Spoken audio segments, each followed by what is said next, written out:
My dear friends, I warmly welcome you all to your today's session of your QuickBooks training course. And today we are about to discuss a very interesting topic, and that topic relates to taxation. My dear friends, taxation is basically something that is an important aspect of all businesses around the world. And as you guys know that taxes are basically share of the government from the income of people, share of the government from income or revenue generated by people,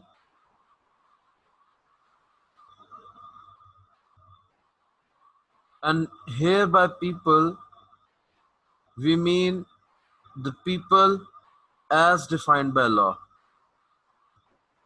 All right, so different countries have their own rules, laws and regulations for everything, and different law defines a person or a people as different things.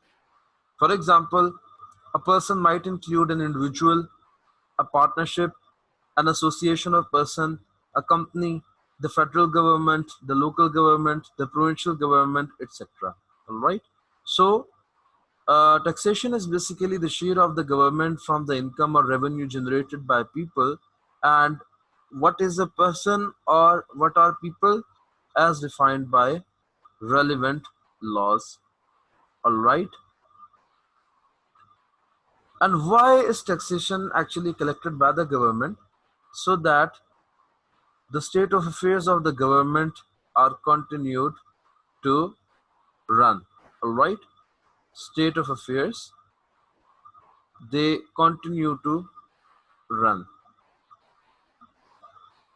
So my dear friends, you know that whenever we talk about taxation, so basically there are two different kinds of taxation.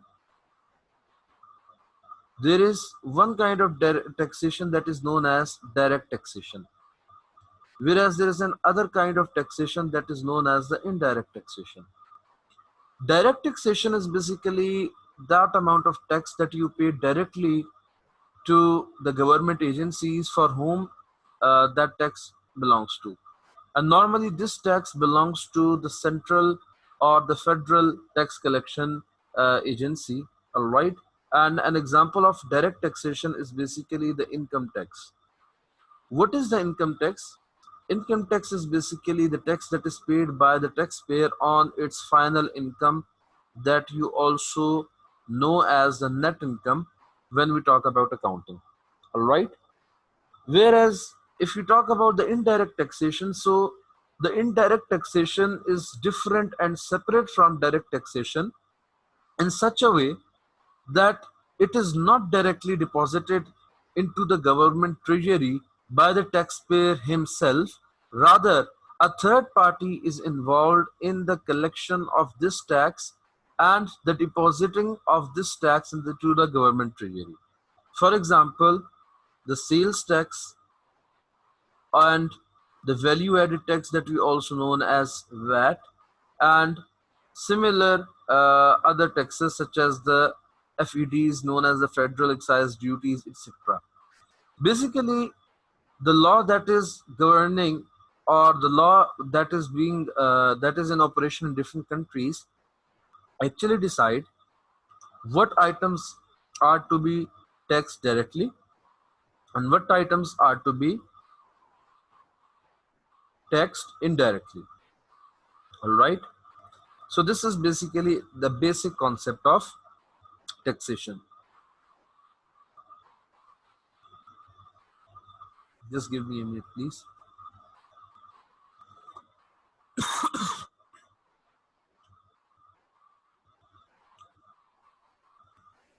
Okay. So basically, over here in this particular topic, we are about to discuss about the indirect taxation. And as you guys know, that whenever we talk about the indirect taxation, so the indirect taxation primarily includes sales tax.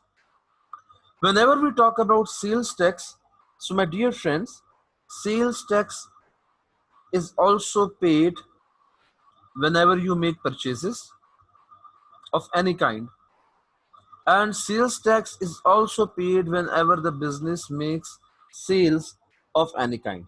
All right. And whenever we talk about indirect taxation, as I told you guys earlier, so indirect taxation is basically not deposited into the government's treasury by the taxpayer himself. Rather, a third party is involved in its collection and its depositing. So what is basically the third party involved in this particular procedure? The third party can either be a manufacturer, all right, and the third party can also be a service provider, all right.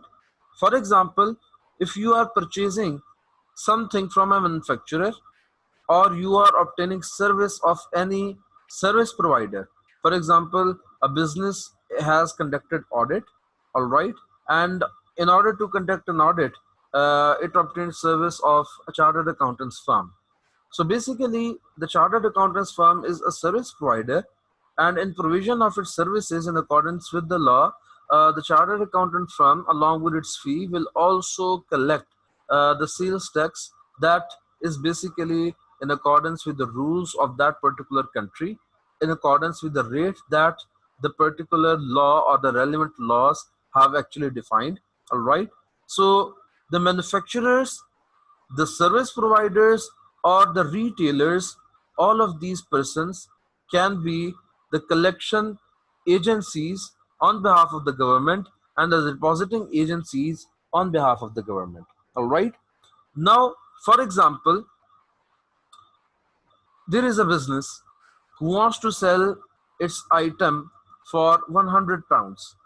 All right.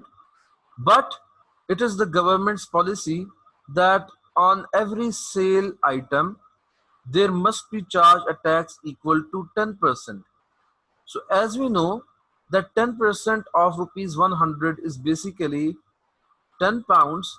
So this is, you can say, the gross selling price.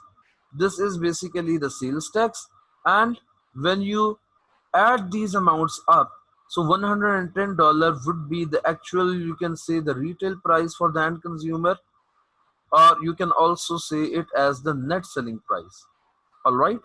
So whenever you guys purchase anything from the market, so the price tag or the price that is basically grossed over the wrapper or the packaging of that particular item is basically the retail price or the net selling price that is normally inclusive of the sales tax.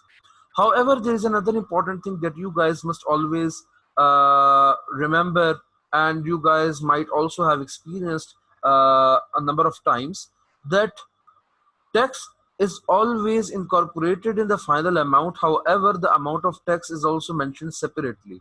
For example, if you, let's suppose, buy an ice cream, so on the wrapper of that ice cream, you guys will see the breakup of this cost of £100 in such a way that the gross price was £100 and 10% sales tax, and this combined effort of the government and the retailer or the manufacturer actually contributes towards the net selling price or the retail price of £110. All right. So why is sales tax shown separately? Sales tax is basically shown separately because it is, first of all, a requirement of the law in many of the countries. And even if it is not the requirement of law, so there is another important thing that must be considered by the accountants, because this is actually the work of the accountants involved in the business. All right. So what actually happens is that this particular thing is auditable. There are basically three kinds of audits. An audit can either be an external audit, an audit can either be an internal audit, or an audit can either be a revenue audit. All right. The revenue audits are basically the audits conducted by the government agencies that are responsible for the collection and administration of the tax net, that they basically make sure that the returns, the tax returns that are deposited by the people, that means the tax that is deposited by the people or the taxpayers, is basically precise and accurate. All right. So this is why the tax information must always, the records that pertain to the taxation information, they must always be kept perfectly because this particular information is auditable. All right. Okay, my dear friends, there is another important thing that you guys must always remember about taxation, and that particular thing is basically the registration of a business with the tax authorities. Now, there is another important thing, and that important thing is that all businesses that exist, they are taxable. All right, to some extent, all businesses. Let me rephrase my sentence. All businesses must fall under different. Let me just correct my sentence once again. All businesses may fall into different tax regimes. So here the word or the phrase tax regimes is basically of prime importance. What is a tax regime? Tax regime is basically a concept that is used widely in the subjects of taxation. However, I am not going in depth in the explanation of this terminology. I'm just telling you the crux or the important point that you, being an accountant, must remember while dealing with businesses of different kinds. Actually, all businesses may fall into different tax regimes means that all businesses might be taxable, first of all. However, there might be some exceptions. Now, who tells that which business is taxable and which business is actually exempt of tax? This is basically the law that is governing the taxation rules in a particular location or a particular country. The other important thing is that the tax rate at which the tax must be charged. Even this tax rate is basically dictated and decided by the tax rules and regulations, and obviously the government decides these rules and regulations. All right. So whenever we talk about a tax regime, so this means that every registered businessman falls under any one or more of the tax regimes, means that it may be liable to pay sales tax or tax of any other kind to one or more than one tax agencies and on more than one tax rates. All right, on any one or more of the products purchased or sold by that particular business. Now, why am I telling you all of these things? The purpose of letting you guys know all these things is that you are basically an accountant, and you are basically responsible for maintaining all the information about the business in your accounting system. And since we are talking about QuickBooks, so in QuickBooks we have to maintain all this data. All right. So we were talking about registration. So the registration, for in order to register, basically tax is only paid by people who are registered by the tax authorities. However, according to the law, all businesses must be registered with the government, with the tax authorities. However, in different countries, there are different rules and regulations. For example, if I talk about Pakistan, so there are some businesses for whom it is mandatory that they are actually affiliated, or you can say they are actually registered with the tax authorities. However, there are some businesses for which some relaxation also exists. For example, it is beneficial for them to get registered with tax authorities. However, it is not mandatory for them. Even there are certain businesses who are exempt from any kind of tax. All right. For example, a cottage industry. However, I'm not giving you guys any other specific example because different countries have different taxation rules and regulations, and I hope you guys have studied your taxation subjects while studying your ACCA or any other relevant qualification. All right. So now, after having developed these basic concepts about taxation, let us discuss how can we actually manage to maintain information about taxation in QuickBooks. All right. So let us move towards our QuickBooks and see how do we actually maintain these things practically.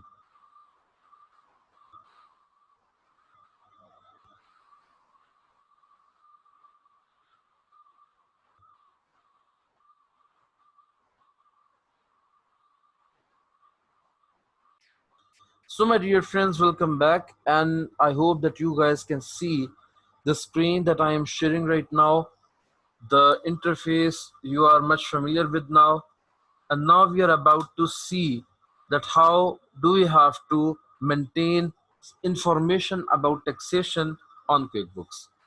So my dear friends, in order to establish and set up sales tax in the very first place, or you can say in the beginning, what do you have to do? First of all, you have to go to the edit menu on the menu bar. Once you select this, you guys will find the preferences option at the end of the list that you guys will have access to once you select the edit menu bar option. When you select preferences, this familiar screen will come in front of you. And if you guys remember, so this is the same screen that you guys used in your very first lectures when you were learning how to basically set up your environment. All right. So over here, you have to select the option of sales tax from the option that is available on the column on your left side. Once you select sales tax, the following window will appear in front of you. And what you have to do is you have to select the company preferences. Once you select the company preferences, the following page will appear in front of you. Now, the very first question that you guys will come across is that does your business charges sales tax? If your business does not charge sales tax, because it might be exempt of charging sales tax by the government, so you will select no, and you will see that once I select no, everything will disappear. It means that I have no other option to choose, because I am not paying sales tax and I'm not charging sales tax, so obviously there is no need for me to fill any other additional detail. But over here we have to select yes. All right, now my dear friends, from this list you can actually select those items that are taxable and those items that are not taxable. All right, and which agency actually dictates or defines the standard that what item must be taxable and what item must not be taxable. It is again the rules and regulations that are governing the taxation principles in a particular country.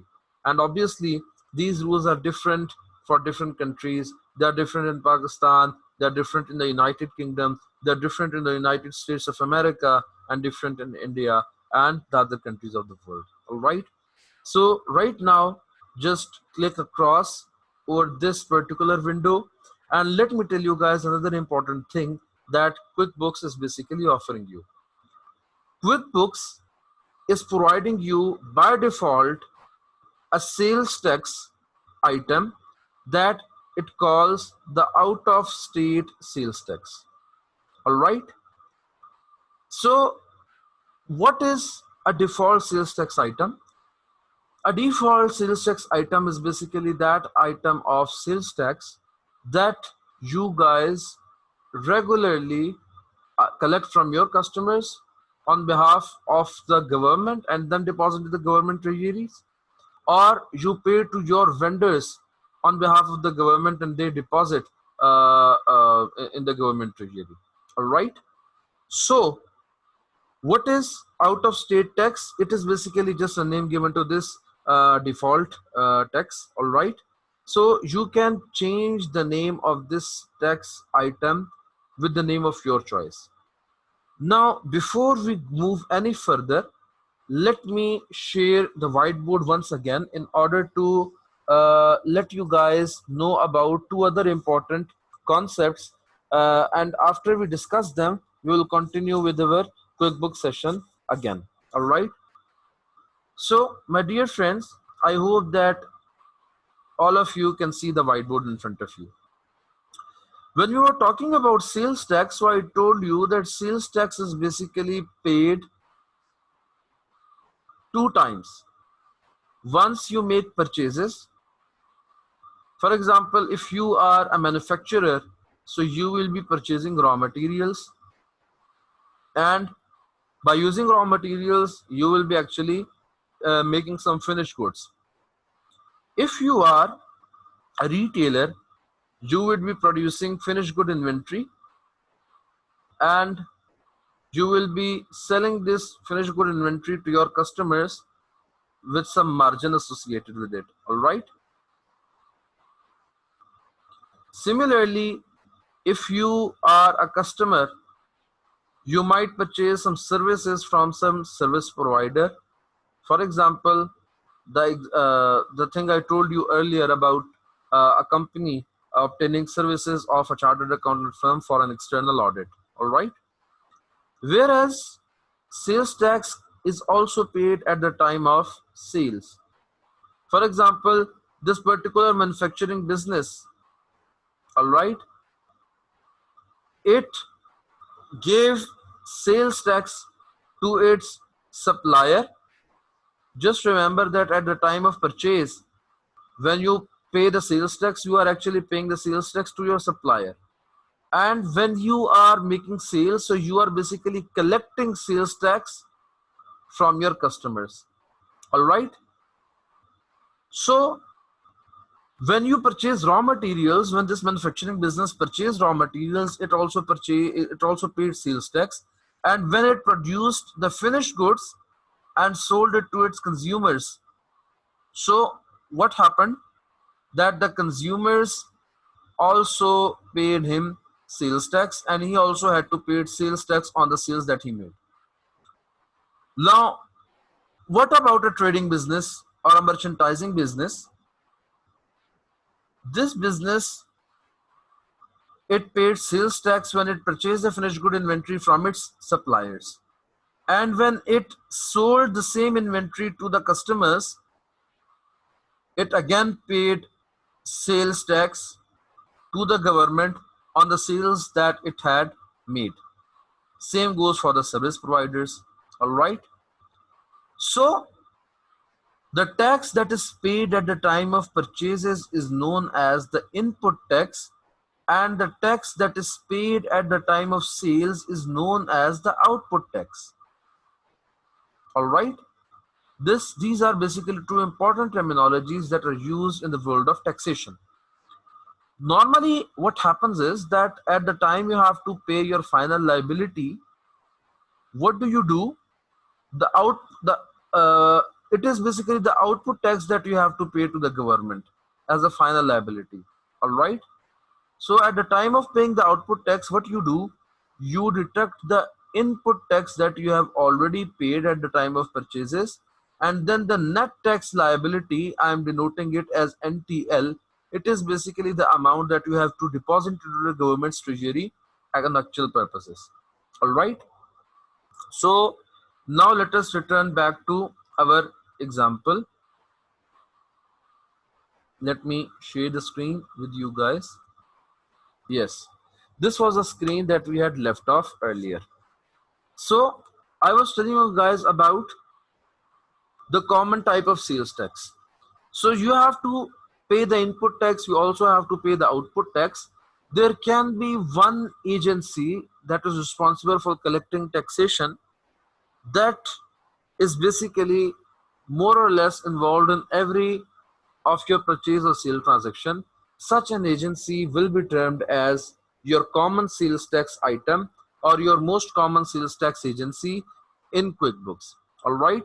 QuickBooks has named it out of state sales tax item, but you can rename it. How can we rename it? We will see it later on in our today's lecture. All right. So my dear friends, what important thing I have to tell you guys right now is that whenever any item is taxable, you will see the word TAX written against its name at the time of making any invoice or receiving any bill. Whereas if any item is non-taxable, so you will see the words NON written over there. You can choose any other name as well, but you have a slot of only 3 alphabetical letters or alphanumeric letters that you can use. And in order to change this name, you can just select add new. All right. But remember that you just have a slot of 3 letters that you can fill. All right. Now, When do you owe sales tax? This depends upon the principles of taxation that are prevailing in a country, and it also depends upon the accounting policies of a particular business. All right. So here we will go with the flow. The thing that is already being checked over here as of invoice data, that means accrual basis. All right. Because if you guys remember, at the time when we established our company, so we actually selected this particular accounting policy that we will make our accounting on the accrual basis. All right. And now here, this is the option that when do you pay sales tax? So let us assume that we pay sales tax monthly. However, in different countries, this requirement might be that the person can pay sales tax either quarterly or even annually. But typically, in most of the countries, this requirement is to deposit or pay the sales tax on a monthly basis. All right. So now let us select OK, since we have established our sales tax. Now, first of all, what should we do? We must change the name of this out of state sales tax. For this purpose, you will have to access the list of items, and you know the exact place where we have to navigate. Please click on the list menu available on the menu bar and select the item list option. Once you select this option, you can see this particular list that you are now much familiar with. All right. And now what you have to do, you have to select this particular item out of state sales tax. All right, my dear friends. So now we have to edit it. You can edit it in a number of ways. You can double click it, or you can right click and select edit. All right. Now let us assume that there are three different, but we are not assuming. Let me tell you that normally in any country there can be three authorities that may be responsible for the collection of taxation: the federal authority, the provincial authority or the state level authority, and also the local government authority. All right. So let us assume that in our case, in the case of our business, we are basically dealing frequently with the federal authority. All right. So what do? We write Federal Tax Authority, and we also write a brief description. All right. Tax collected by the federal government. All right. Now let us assume that this tax rate is basically 17%. Now you have to select the name of the tax agency that is actually responsible of collecting this tax. This is basically the name of the tax. All right. You just write federal authority tax. You can name it like this: authority tax. This is name of the tax. All right. For example, there are different names given to different kinds of taxes prevailing in different countries. For example, the income tax, the sales tax. The sales tax is further of various different kinds that we are just talking about. All right. That if the sales tax is charged by three different bodies in a particular country, for example, the federal government and the local government and the provincial government or the state level government, etc. All right. So here we have to select the tax agency. Now this is a surprise. When I have actually selected or clicked on this drop down menu, what I am seeing is basically a list of my vendors. Why is this so? This is because I think I have told this particular concept earlier as well, that in QuickBooks, all parties to whom we have to pay something is basically our vendor. QuickBooks treats that party to whom we have to pay anything as our vendor. Since we have to pay the sales tax or the income tax to the government, and this transaction involves paying the business something to someone else, so that someone else, even if it is the government for the taxation, so that particular body is considered as a vendor for QuickBooks. Likewise, anybody who has to give us any amount or from whom we have to recover any amount, be it our customer, regular customer, or some other party, QuickBooks recognizes that party as a customer. All right. So since we have to add a new authority, we select the add new button, write the vendor name as the Federal Board of Revenue. This is basically the authority in Pakistan, that is basically the federal authority concerned with the collection of taxation. All right. And you guys can see that the screen that is appearing in front of you is basically the screen that you guys are familiar with, and this is basically the screen that is used for recording our different vendors. All right. So just write the company name over here. You can write the full name down, and you can write an abbreviation upwards. Okay. And you can fill in any details that you have available or that you wish to write. All right. So Federal Board of Revenue, and just write Islamabad over here. So you can also select these, you can also fill these additional informations as well. All right. So right now we'll just go with the flow and select OK. Once you select OK, so this particular vendor has been now created, and now it's your job to select OK. All right, my dear friends, this is the spell check that QuickBooks is basically offering me. And now let us replace the error in the spelling that I committed, and now this is basically the particular sales tax item that I have just edited. And if you guys remember, so this is my default sales tax item. Now let us see what is the effect of this particular item. So let us go to the customer center and let us create an invoice for any particular customer. Let us wait for the invoice center to open, and then we will generate an invoice for one of our customers. All right. So first of all, we have to select a customer. Let us select Mr. Nadeem Beg. All right. And afterwards, what do we have to do? We have to select quantity item first of all. All right. Let us select any item from the list available. All right. Let us select insulation. Let us set up the price over here, be it 1000, and let the quantity be 3. All right. Now this is basically a non-tax item that is actually selected as non-tax item by default. All right. And here you can see that the federal authority sales tax is basically being charged at 17%. However, since this item is a non-tax item, so what will happen, that the tax is not being calculated.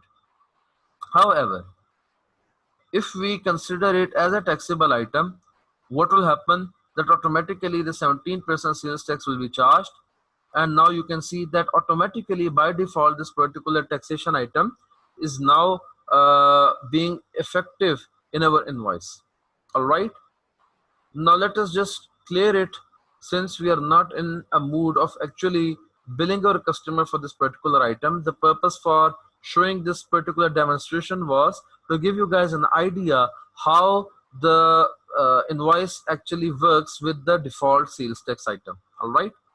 Now you guys can actually make a new sales tax item as well. For example, let us suppose that for a particular transaction we come across a situation where we have to pay sales tax to two different authorities. So first of all, let us create another authority. For this purpose, we will access the items list and we'll create a new item. All right. So what is the item? The item is basically a sales tax item. So you have to write the sales tax name. Let us write the provincial authority tax. All right, you can write the description. Sales tax charged by the provincial government. All right, now if there are different provinces in the country, or if there are different states in the country, so here it is possible that the tax rate for different provinces or the different states is also different. So in order to appropriately record things, you can be more specific. For example, right now I consider that this is basically sales tax charged by the provincial government of Balochistan. All right, Balochistan is basically a province of Pakistan, so I just go with it. And let us suppose the tax rate is basically 5%. So I just write 5 over here. The tax agency, obviously I'll have to add a new one. Let me write QRA, company name, Quetta Revenue Authority. All right, so I just select OK, and this particular item is now saved. And this is again a spell check, but now I choose to ignore this because it is asking me to change the spelling of the name of a city that QuickBooks does not recognizes, and obviously I will not change it because QuickBooks is basically not familiar with the cities of Pakistan.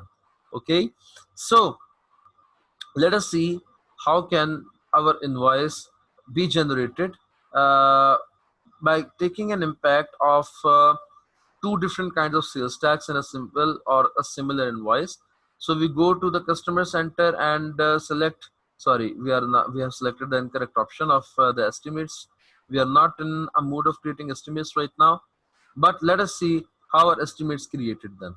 Now this is an interesting option, an interesting thing, something I didn't plan to, but it has just come in front of our site. So now let us discuss it. In order to create an estimate for any customer, first of all, you have to select the item. All right. And let's suppose this is the item floor frame. So this is the description.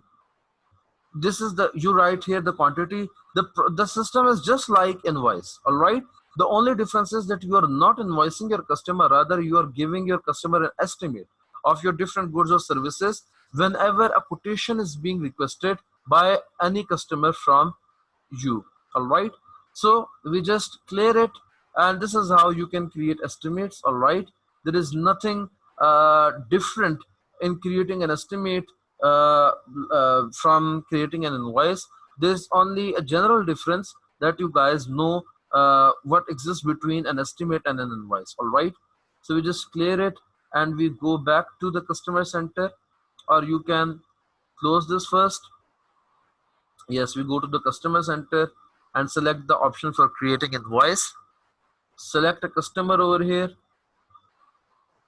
Mr. Akil Khan is our customer, the lucky person who is about to be invoiced by us. Here we have to select an item.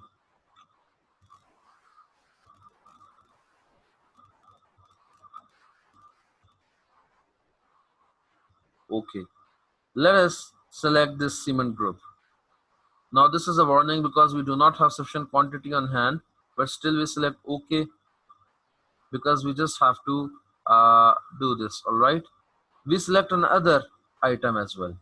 For example, this concrete. All right, we select its rate, be it 1000. All right, and the quantity equal to, you can say, 80. All right, a huge amount.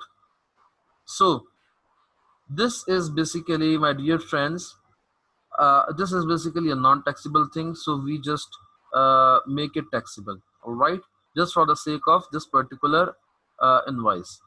Now my dear friends, what is happening?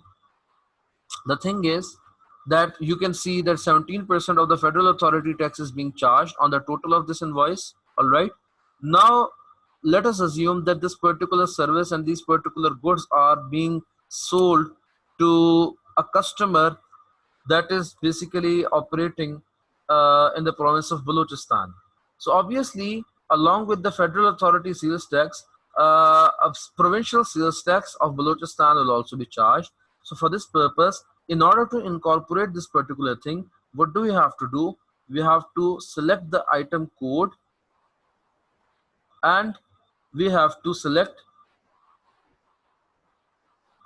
provincial authority tax. Once you select this, now you can see automatically 5% sales tax has been charged on this amount of 80,000. Remember, this particular tax will be charged on the value immediately preceding it, that is of 80,000. Now, if you are also providing this club item of 4G Cement and ABC Cement, a combined or a group item, and also on the concrete, if you want to charge tax on both these items, what do you have to do? There are two options. Either you create, uh, either you enter a provincial authority sales tax item individually after both these items, or what you do, the simplest thing, you just simply add a subtotal item first. Let's add a subtotal. Just give me a minute. Subtotal. All right. Now, once you do subtotal, this is the subtotal. All right. Now you charge the sales tax, provincial authority sales tax, and now you can see now the 5% sales tax is basically being charged on this amount of 124,250. All right. So this is how you can incorporate two or more than two taxes in a single invoice. So my dear friends, this is all for today. In our next lecture, we will discuss more about taxation and how do we deal taxation in QuickBooks. Thank you.